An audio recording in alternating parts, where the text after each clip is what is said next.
अस्सलाम वालेकुम नाजरीन। Ashraf Hashmi advocate YouTube channel पर आपको खुश आमदीद। अल्लाह पाक से दुआ है कि अल्लाह पाक हमें आसानियां तकसीम करने वाला बना दे। नाजरीन कराम, अगर आपने अभी तक हमारा ये यूट्यूब चैनल सब्सक्राइब नहीं किया तो इसे सब्सक्राइब फरमा लें, बेल आइकन को क्लिक कर लें ताकि जितनी भी वीडियोज़ हमारी बनती हैं कानून से आगाही के लिए वो बर वक्त आप तक पहुँचती रहें। नाजरीन कराम, आज जो हमारे सामने केस है वो है सुप्रीम कोर्ट ऑफ पाकिस्तान का केस है। ये case law Supreme Court of Pakistan का है और लेटेस्ट केस है जिसे अब हम आज आपकी खिदमत में जो है वो पेश कर रहे हैं। नाज़रीन कराम, हमारे यहाँ अदालतों में केसेस क्योंकि काफ़ी देर तक चलते हैं, इसलिए लोग जो हैं वो डिसहार्ट हो जाते हैं, वो अदालतों का रुख नहीं कर रहे। ये एक बहुत बड़ा अलमिया है कि देर से फैसले होने की वजह से लोगों का अदालतों पर ट्रस्ट ख़त्म हो रहा है। और हालांकि हमारा मुल्क इस्लाम के नाम पर लिया गया, हमारे पास कोड ऑफ लाइफ जो है कुरान पाक है, उसके होते हुए हमने कानून तो इतने ज़्यादा बना लिए हैं कि खुदा की पनाह, लेकिन अमलदारी के हवाले से जब हम बात करते हैं तो हमें वो खैर की तवक्को कहीं से भी नज़र नहीं आती। बहरहाल ये एक बात थी जो आपकी खिदमत में पेश कर दी। अल्लाह ताला से दुआ करें कि हमारे मुल्क के हालात बदले। नाज़रीन कराम, ये सिविल पिटीशन नंबर 2056/2022 है। इसे honourable justice Sardar Tariq Masood sahab, honourable mister justice Aminuddin Khan sahab, honourable mister justice Mohammad Ali Mazhar sahab ने इस केस को सुना। इसका जो टाइटल है वो है Summit Bank Limited Lahore versus Messrs M Brothers proprietorship concern through its proper proprietor. नाज़रीन कराम, इस केस के हवाले से मैं आपको थोड़ा सा आगाज में ब्रीफ कर दूं कि इस केस में जो इशू उठाए गए हैं पहले हम वो डिस्कस कर लेते हैं कि कौन कौन से इशू डिस्कस होंगे। एक इशू तो इसमें यह होगा कि what is the procedure for the publication of proclamation of sale prescribe under the law, कि कानून में जब आपने पब्लिकेशन इश्तिहार देना है अखबार में किसी ऑक्शन का, तो उसका क्या तरीकाकार अडॉप्ट किया गया है। एक और इशू जो हम इस केस लॉ में जो स्टडी कर रहे हैं वो ये है कि whether publicity of sale is mandatory and what is the rationale behind this publicity. क्या ये पब्लिसिटी सेल की करना जो है ऑक्शन की ज़रूरी है और इसके पीछे कौन सी जो है ना वो महरकात हैं कि ऐसा क्यों किया जाता है। फिर एक और इशू इस केस लॉ में हम डिस्कस करेंगे, what are the requirements of valid auction. जो वैलिड ऑक्शन है वो कौन कौन सी होगी। और दूसरा एक और जो चौथा इसमें पॉइंट हम डिस्कस करेंगे, what is comprehensive procedure for proclamation of sale by public auction rule 66 of order 21 of CPC, कि जो बेहतरीन तरीका है, अच्छा प्रोसीजर है ऑक्शन की पब्लिकेशन करना, वो कौन सा है। और नाजरीन, whether degree holder has been given a right to request the banking code for execution of degree in such a manner as it consider appropriate, कि क्या डिग्री होल्डर जो है वो जिस तरह चाहे बैंकिंग कोड को दरख्वास्त दे सकता है कि इस तरीके से ऑक्शन कर दी जाए, उसकी डिग्री की जो है ना एग्जीक्यूशन कर दी जाए। ये सूरत हाल थी। नाज़रीन कराम, इन तमाम इश्यूज का हम जवाब आज की इस गुफ्तगू में लेंगे। नाज़रीन कराम,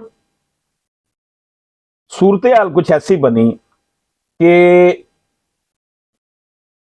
जो रिस्पोंडेंट हैं, सुप्रीम कोर्ट का ये केस है, रिस्पोंडेंट हैं सुप्रीम कोर्ट में वो प्रोप्राइटर्स जिनका वो बिजनेस था, और पिटिशनर है सीमेंट बैंक। अब आपको पहले मैंने इशू बता दिए, अब मैं आपको बता रहा हूं इसकी जो है वो स्टोरी। हुआ जनाब यूं कि जो रिस्पोंडेंट्स हैं इन्होंने कर्जा लिया सिमट बैंक लाहौर से। ये कर्जा जो इन्होंने लिया इसमें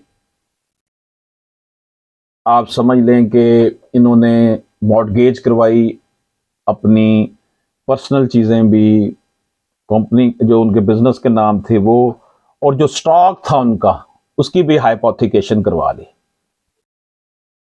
और इन्होंने कर्जा ले लिया बैंक से। जो ये कर्जा इन्होंने लिया ये था जनाब 75 मिलियन।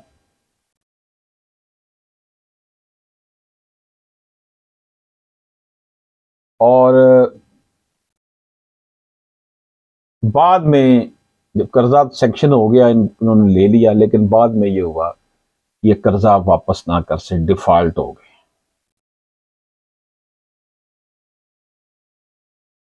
और ये सिमट बैंक ने इनसे जो पैसे लेने थे वो थे 4,38,38,259.44।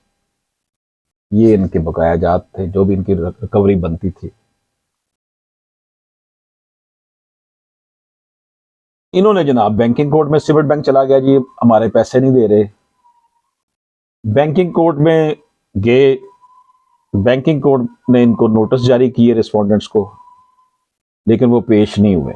बैंकिंग कोर्ट ने एक्सपार्ट डिग्री जो है ना वो कर दी। एक्सपार्ट डिग्री को बाद में फिर एग्जीक्यूशन में आ गए कि उसके ऊपर अमल दरामद कराया जाए। अच्छा, अब यहां पर गेम स्टार्ट होती है। जब वो एग्जीक्यूशन में आया, उसका वो जो भी प्रॉपर्टी थी, तो जो एग्जीक्यूशन होनी होती है नाज़रीन इकराम, वो ऑर्डर 21 रूल 66 सीपीसी के तहत जो है वो नोटिस जारी किए जाते हैं। 2 ऑक्शनर मुकर्रर किए गए इस काम के लिए। जब ये ऑक्शन में आए, प्रॉपर्टी ऑक्शन होने, नीलाम होने लगी, तो ये जो प्रॉपर्टी के मालिक थे जो अब सुप्रीम कोर्ट में रिस्पोंडेंट हैं, इन्होंने जनाब दरखास्त दे दी बैंकिंग कोर्ट में आकर। लेकिन बैंकिंग को उन्होंने कहा जी इसे सेट असाइड किया जाए, हमें सुना जाए। लेकिन उनकी ये जो अपील थी, एप्लीकेशन थी, जो भी थी दरखास्त, वो मुस्तरद हो गई। ऑक्शनर ने 27/6/2016 को नीलामी का शेड्यूल दे दिया और एग्जीक्यूटिंग कोर्ट ने इसको अप्रूव कर दिया कि जी ठीक है आप ऑक्शन करें। लेकिन ऑक्शन नाकाम हो गए। कोई चीज़ें जो जो उनकी प्रॉपर्टी थी उसको लिए कोई खरीदार नहीं आया।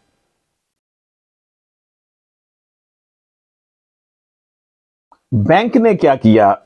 बैंक ने दरखास्त दी अदालत में कि जो आपने रिजर्व प्राइस इसकी रखी हुई है, जो 10,81,71,850 है, ये मैं आपको, डिग्री होल्डर कहता है जी मैं आपको ये दे देता हूं। बैंक यानी कि मैं जमा करवा देता हूं अदालत में, ये प्रॉपर्टी मुझे दे दी जाए। उसकी ये दरखास्त मंजूर कर लेंगे। यहां पर जजमेंट डाक्टर्स ने इतराजात लगाए बैंकिंग कोर्ट में, लेकिन अदालत ने इतराजात मुस्तरद कर दिए। ये स्टोरी बनी जनाब। अब आपको बात समझ में आई है? स्टोरी ये बनी है कि जनाब बैंक से कर्जा लिया गया, कर्जा जो लिया गया, स्टॉक भी उसमें मॉर्टगेज करवाया गया, प्रॉपर्टी भी करवाई गई। सिमट बैंक से जब कर्जा ले लिया, जब लेकिन वो डिफॉल्ट कर गए, डेटर्स जो थे उनसे कर्जा वापस ना हुआ, तो बैंक ने इनके ऊपर बैंकिंग कोर्ट में केस कर दिया। केस डिग्री हो गया, ये उसमें ऑक्शन के लिए गए, लेकिन ऑक्शन नाकाम हो गए। बाद में बैंक ने कहा कि मैं डिग्री होल्डर हूं, मुझे ही दे दें, क्योंकि मैं जितने पैसे आपने रिजर्व प्राइस रखी है ना, वो जो मिनिमम प्राइस रखी होती है, मैं और वो देने को तैयार हूं। जजमेंट डायरेक्टर ने इतराज लगाया कि जनाब ये क्या कर रहे हैं, ये आपस में मिली भगत है ऑक्शनर्स की और डिग्री होल्डर की। अब आप देखें ना, अगर वो जितने की वो चीजें बिकनी थी, बाकी पैसे जो थे वो जजमेंट डेटर्स को वापस मिल जाने थे ना। बैंक ने अपना काट लेने थे जितने उसने पैसे लेने थे, 4 करोड़ समथिंग जितना भी था। अब ये कम, कोई गाहक ही नहीं अगर आया तो इसका मतलब है कि वो मिनिमम जो रिजर्व प्राइस थी उसका बैलेंस जो कर्जा काट के था वही जजमेंट डेटर्स को मिलना था वापस बकाया, कि जनाब ये आपके एक्सेस है, ये आपको देते। लेकिन बैंक ने और ऑक्शनर्स ने मिली भगत कर ली, उसको सही तरह एडवर्टाइज ही नहीं किया और बैंक को ही खरीदवा दी। ये है हमारा हाल। और ऑक्शनर्स भी बैंक वालों ने जो मुकर्रर करते हैं, वो बैंक वालों अदालत ने मुकर्रर करने होते हैं, वो भी उनके चाचे मामे ही होते हैं जिनको फीसें दिलवा देते हैं, वो ऑक्शनर बन जाते हैं। ये सूरत हाल जब बनी तो ये जो बिजनेसमैन थे जो डिफॉल्ट कर गए थे, ये लाहौर हाई कोर्ट चले गए। अब लाहौर हाई कोर्ट ने जनाब क्या किया, उन्होंने इसको कर दिया, फैसला जो था, जो भी ये सारा प्रोसीजर हुआ था ना, उसे सेट असाइड कर दिया। उनकी एप्लीकेशन मंजूर कर ली रिस्पोंडेंट्स की, जो सुप्रीम कोर्ट में अब रिस्पोंडेंट है, और ये इसको सेट असाइड कर दिया ऑक्शन का सारा तरीकाकार। अब सुप्रीम कोर्ट में केस आ गया, बैंक सुप्रीम कोर्ट में चला गया। उसने कहा जनाब ये जो हाई कोर्ट ने फैसला किया है ना, वो गलत किया है। उसका कहना था कि जनाब लाहौर हाई कोर्ट ने जो सब रूल 2 है, ऑर्डर 21 रूल 66 का जो हवाला दिया है, वो इस केस में एप्लीकेबल नहीं है। उसने ये भी कहा कि अगर जजमेंट डेटर ने कोई इतराज करना था तो उसे 20% रकम पहले जमा करवाता, फिर वो इतराज कर सकता था, क्योंकि ऑक्शन का प्रोसेस मुकम्मल हो चुका था कि ऑक्शन के लिए दे दिया। और सुप्रीम कोर्ट में बैंक के वकला ने यह भी कहा कि ऑर्डर 21 का रूल 67 और 54 जो है वो कॉन्ट्राडिक्टरी नेचर के हैं। उनका यह भी कहना था जी हमने ऑक्शन के तमाम जराए इख्तियार किए, पोस्टर भी लगाए और ढोल पीट कर भी हमने सारी एडवर्टीजमेंट की, लेकिन कोई बंदा नहीं आया लेने के लिए। ये सारी सूरत हाल बनी। अब ऑनरेबल सुप्रीम कोर्ट कहती है कि जनाब कम अज कम जो रूल है वो ये है कि कम अज कम एक कौमी अखबार में इश्तिहार जरूर देना चाहिए था, जो इन्होंने नहीं दिया। इन्होंने वहां पर यही की ना, हैंकी फैंकी कर लिया, आपस में मेल मिलाप कर लिया ना, ऑक्शनर्स ने और बैंक ने।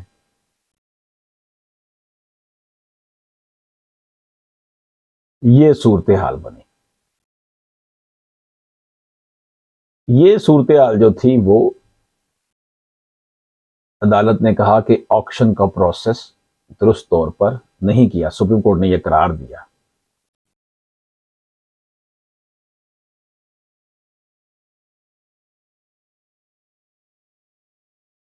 अदालत ने कहा जनाब कि जो रूल 64 सीपीसी का है, ऑर्डर 21 का, वो ये कहता है the court executing the degree may order that any property attached by it as may seem necessary to satisfy the degree shall be sold and proceed of sale shall be paid to the party entitled under the degree. While Rule 65 of the same order provide that every sale in execution of a degree shall be conducted by an officer of the court or by such other person as the court may appoint and shall be made by public auction in the manner prescribed. Rule 66 of Order 21 CPC is germane to the proclamation of sale by public auction which is reproduced as under। कि जनाब इस तरीके से आपने इश्तिहार देना है। वो इश्तिहार देने का प्रोक्लेमेशन का क्या है जी, where any property is considered to be sold by public auction in execution of a decree the court shall cause a proclamation of the intended sale to made in the language of such court. उसी language में देनी है जिस language जो court की language है, अंग्रेजी। Such proclamation shall be drawn up after notice to the degree holder and the judgment debtor and shall state the time and place of sale। जनाब उसमें जो आपने इश्तिहार देना है वो उसमें नोटिस पहले उनको करने हैं, जजमेंट डेटर को भी और डिग्री होल्डर को भी, और टाइम बताना है, जगह बतानी है कि किस जगह पर ये होगी और कौन सी प्रॉपर्टी बेची जाएगी। ये उसमें जनाब उन्होंने दी हुई है। इस तरह सुप्रीम कोर्ट ने कहा जनाब जो रूल ऑर्डर 21 के जो रूल्स हैं for the proclamation of sale and drawn up proclamation with other terms and conditions are required to be incorporated in the proclamation of sale, and non-adherence or non-compliance would be fatal for the whole exercise of sale or public auction। उन्होंने कहा जनाब अगर ये तरीकाकार नहीं अपनाए जाते, ये जो ऑक्शन के हैं जो सीपीसी में बताया गया है सारा कुछ, तो फिर तो ये उस सारे प्रोसेस के लिए इंतहाई मोहल्लक है, खतरनाक है। ये सारी सूरत हाल जो थी सुप्रीम कोर्ट ऑफ पाकिस्तान के सामने जब गई, उन्होंने यहां पर एक केस का हवाला दिया, message 11 traders Karachi versus presiding officer banking code number 2 Karachi 2013 SMER 1419 का। नाजरीन, in the wake of the discussion we do not find any regularity or illegality in the Pyung judgment passed by the learned High Court. The civil petition is therefore dismissed and leave is refused। Supreme Court of Pakistan ने high court का फैसला बरकरार रखा और यह करार दिया कि ये जो प्रोसेस था इनका करने का ऑक्शन, ये गलत था, और जो हाई कोर्ट ने इसको गलत करार दिया है वो दुरुस्त करार दिया। बैंक के खिलाफ दे दिया, बैंक के खिलाफ फैसला आ गया और उस पार्टी के हक में फैसला आ गया। तो नाज़रीन इकराम, हमने इस केस में जो इशू स्टार्ट में डिस्कस किए थे कि what is the procedure for the publication of proclamation of sale prescribe under the law, तो इसमें जनाब मैंने आपको अर्ज भी किया पहले भी कि ये the proclamation is required to be published as nearly as may be in the manner prescribed by Rule 54 Sub Rule 2, and if the court so directs, such proclamation shall be published in the official gazette or in the local newspaper or in both, so far as the Rule 54 of Order 21 is concerned. It is related to attachment of immovable property, but adoption of Sub Rule 2 of Rule 54 Order 21 CPC in Rule 67 by reference is somewhat related to the main mannerism that the order shall be proclaimed at some place on or adjacent to such property by beat of drum or other customary mode, and a copy of the order shall be affixed on। बड़ी अहम जगह पर property की जगह पर इश्तिहार लगाया जाए, ड्रम बीट किया जाए और इसे अखबार में इश्तिहार दिया जाए। एक तो इसका इशू का ये जवाब आ गया। दूसरा इशू मैंने कहा था कि whether publicity of sale is mandatory, और इसके पीछे क्या रैशनैलिटी है। तो जनाब, while attempting the sale of property of a judgment debtor for execution and satisfaction of degree, wide publicity should be given to the proclamation of sale in order to fetch the highest and most handsome price for the property, ताकि ज्यादा से ज्यादा इसमें आपको पैसा recover कर सके, ताकि जजमेंट डेटर को भी मिल सके और जो प्लस होगा डिग्री होल्डर को मिल सके, जो बाकी होगा फिर जजमेंट डेटर के काम आ जाएगा। एक क्वेश्चन और इसमें इशू जो मैंने स्टार्ट में डिस्कस किया था, जो इस केस लॉ में डिस्कस हुआ है कि वैलिड एग्जीक्यूशन की क्या प्रोसीजर है, उसकी रिक्वायरमेंट क्या है। तो वैलिड ऑक्शन ये है जनाब कि it is well known that an auction in the form of sale of property to the highest bidder, usually as a result of competition between bidders who compete among themselves। जब आप बहुत सारे bidders के बोलियां होंगी, बहुत से लोग आएंगे बोलियां देने वाले, तभी आपको अच्छी कीमत मिलेगी, और ये तब होगा जब आप इसकी ऑन लार्ज स्केल इसकी जो है ना वो पब्लिसिटी करेंगे और ट्रांसपेरेंट पब्लिक ऑक्शन आप करेंगे। एक और इशू नाजरीन, जब हमने ये केस स्टडी शुरू की इस केस की, तो मैंने आपकी खिदमत में पेश किया कि what is the comprehensive procedure for proclamation of sale by public auction rule 66 of order 21 of CPC. तो नाजरीन, ये जो इशू था इसमें यही था कि How the proclamation of the intended sale shall be caused to be made, how shall it be drawn up after notice to the degree holder and the judgment debtor, and how would it state the time and place.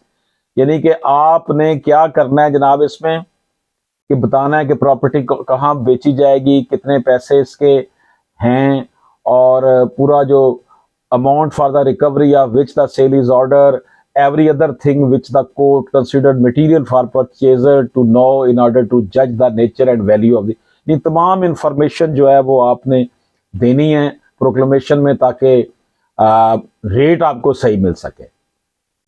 नाज़रीन इकराम, whether degree holder has been given a right to request the banking code for execution of degree in such a manner as it consider appropriate, जो degree holder है क्या वो खुद भी वो property ले सकता है बैंकिंग कोर्ट को दरखास्त देके।